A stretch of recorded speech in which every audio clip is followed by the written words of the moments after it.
let's start this off. Who are you? Well, my name is Gustav Jonsson, and I'm 29 years old actually. I'm working at PODIO. Okay.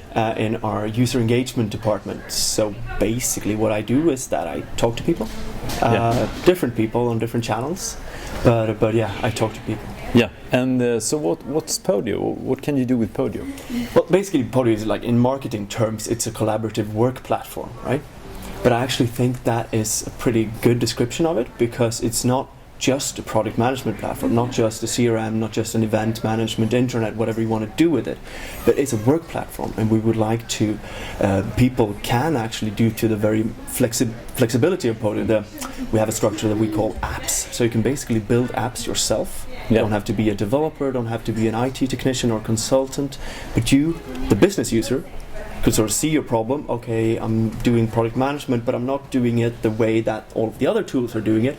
I can actually construct that myself, and it's via drag and drop, and it's super simple. Okay, so it's super simple. We have to admit, and this is a live disclaimer, that we are also using it at Gamechanging, so, and I'm using it in a number of other products. So, and we were very happy with the solution. So, could you describe the journey? You were recently acquired by Citrix, and you're based in Copenhagen. Could you just briefly describe the journey and what started the journey, PODIO? Well, so basically the company started at 2009. Yeah. 4 guys in a basement, like sort of all the European startups, right? In US it's always a garage. In Europe it's always a basement. Yeah. So they were in the basement. People thought they were a bit strange because they spoke English to each other, although they were all Danish guys, right? Yeah. But they had a very, very international focus from the start. And why shouldn't it be, right? It shouldn't be just local in Denmark or Sweden or Finland or whatever, but it should be international from the start. Then I came in March 2011. So just before we launched, we got out of public beta late March 2011. Super exciting times, of course, right? It's I was the first Swede actually was hired. Okay. Which is also, I'm very proud of that now. We're 4 Swedes now out of 40 people in the PODIO team in total. And then super exciting times during the launch. We launched in San Francisco. So what we did was that we have an app market in PODIO, right? That you can basically select from all of these different apps for different use cases. And we had a physical app market in San Francisco. So we rented a space and sort of did a pop-up store of some sort. So we launched there. We had events there every night of the week. And TechCrunch wrote about us. Mashable wrote about us. It was insane actually that week. So it's really cool. But then, so who got the idea of this pop-up app market? Good question, actually. I think it's a brilliant idea. So I guess some of the founders or someone will be angry with me if I say the wrong name, and I think they're still fighting internally on that. Yeah, okay. On that subject. We say that it was the team. Yeah, exactly. The team made it. No, but it's sort of fashion companies do this all the time, right? They come to Stockholm and they set up a pop-up store, and so we sort of thought that was cool. No software company has done that before, right? So we want to do it. So what happened then? Then we got a lot of people using PODIO, and it just went very well, I think, and it's just we got a lot of love, because we brought something different to the table. We had a very, very strong vision, vision about the future of work, what we really want it to be, right? Not sort of sitting in internal email and spreadsheets all the time, but actually making it efficient, making it fun. Fun I think is a very aspect that a lot of people forget about work. It should be fun, otherwise you won't do it. And then a year later, it was 2nd of April 2012. It was we were acquired by Citrix. Which is a huge company, right? It's noted on the Nasdaq Stock Exchange, about 8,000 employees in total. I mean, this is a really interesting. It's an interesting point, because I mean, as a startup, you're often scared of this the trade sale. You get this big company acquiring you. So did they leave you alone, or what happened? I think the thing about Citrix is that they have a history of acquisitions, right? Yeah. So they acquired a company in Germany a couple of years back that now is GoToMeeting, the product, right? Yeah. ShareFile is another recent acquisition. It's a super cool file sharing services for companies. I use it actually quite a lot, but the thing about the management of Citrix, I would say I met them all, super friendly. No sort of, as we say in Sweden, on your high horses, right? Yeah. No such thing at all. No nose up nose thing, or very very down to earth people, and very much letting the sort of the spirit of Podio live on, right? The culture, which they see is super important. They didn't just buy the product, they bought the team. Yeah. And they bought the team's passion because they knew that we had that. Yeah. They've been visiting us, right? Or okay, then it was they and us, but now it's we, right? But I think we are very independent, and we continue to do our own thing. Of course, we're happy to sort of integrate with the Citrix product, right? We go to meeting, integration, ShareFile, and so on, to create a cool experience for our customers. But I think it's also very important to, the people that have really strong ideas and visions and beliefs about how something should be, we should really let those people go on and do the stuff that they want to do. And I think that is also on my personal part, fantastic support by Citrix. It's not something that I just say because I actually get my paycheck from them, like today, but definitely it's really cool and talented people. So it's good. So you talked about this strong vision, the future of work. Yeah. How would you say that your team relates this vision to technology choice? I mean, technology is changing rapidly, and I mean, some time ago Apple was, and they still are really strong, but now Android is catching up, or some would say have already passed Apple. Sure. How do you relate this vision to technology choice? Well, I think we strive to be, we're browser based, right? So that's sort of the first, but we're also very very focused on the mobile versions of Podio. And we started out with just an iOS app, right? Just an iPhone app, because most of our users were on iPhone. We did surveys, we surveyed our user base.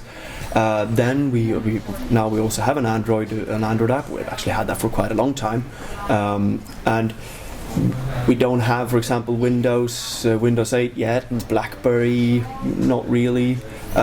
So. We've always thought about, okay, what's our user base? We need to sort of provide them with the stuff that they need, right? And then our user base is not much on Internet Explorer, which we really like, so we can do some cool stuff in the product as well.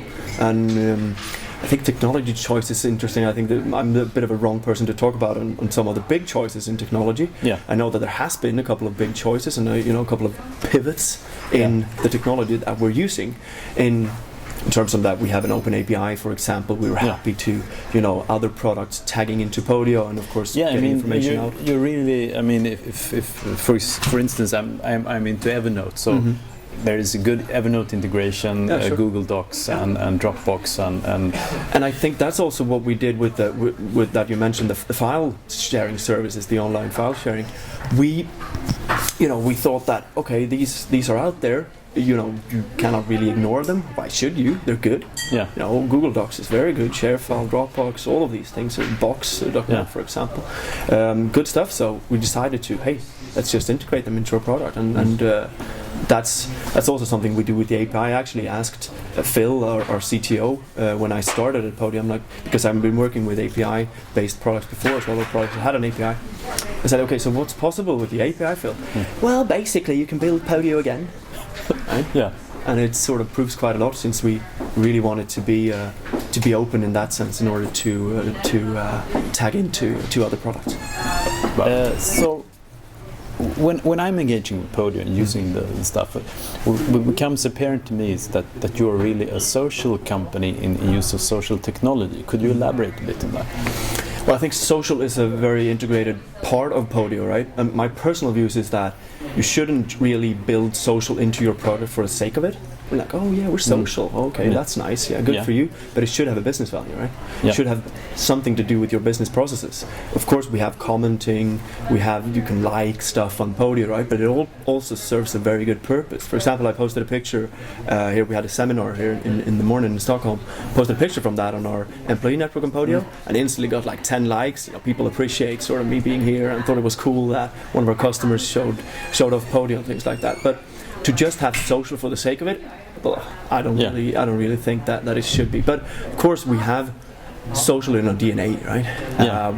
We build a product that is social in the terms that you interact with people, and we also interact with people on every level. I think that's a good point, because when you integrate social technologies with social behaviors and social values as a company, and you open up, opening up for Evernote and not shutting someone out, just being collaborative on every aspect of the business. Then you get this powerful application. Yeah, no, definitely, and I think.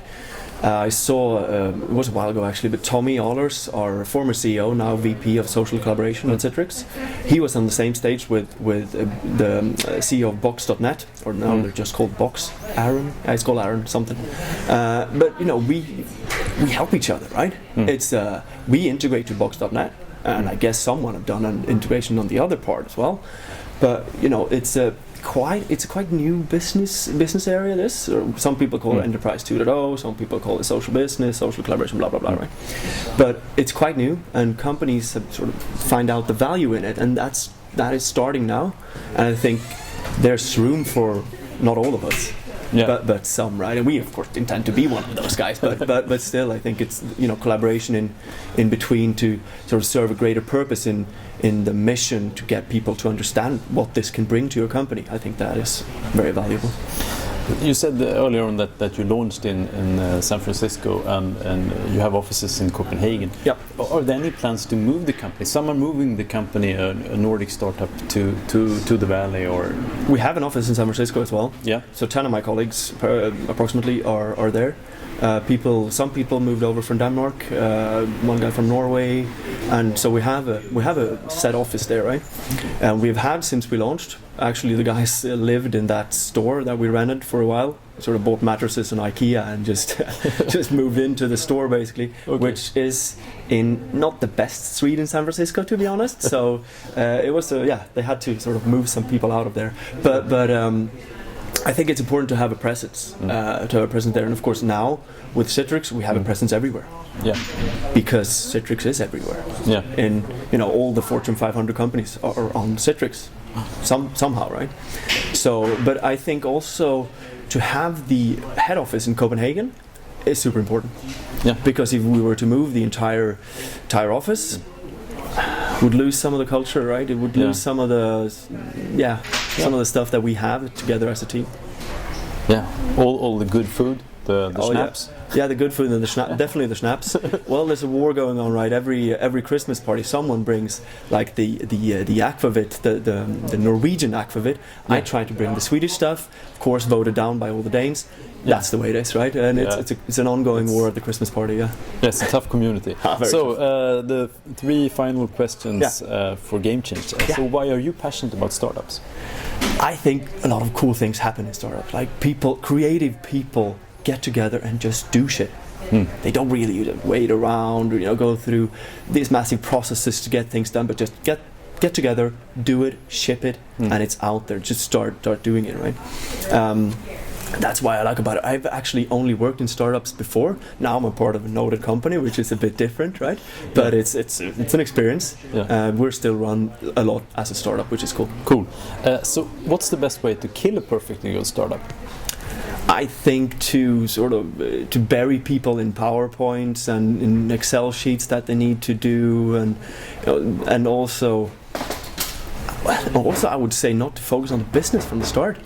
I think you should be creative, you should be cool, but then someone needs to buy this as well. Get customers, get them straight away. Why is it, we need some venture capital? No, you don't. Go, do it, sell it. Because if no one wants to buy it, then pretty much you can shut down. So the final question is, why is it game changing to work with Podio? I think for me personally, it's game changing because of the team. A fantastic colleague from like 15, 16 countries. It's a small team, but very, very multinational and multicultural.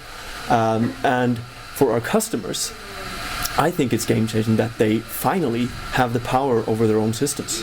IT and consultants, everyone has had power over someone else's system. Now they can actually do it themselves. So I think that's the main thing. Okay, thank you so much for your time. Thank you.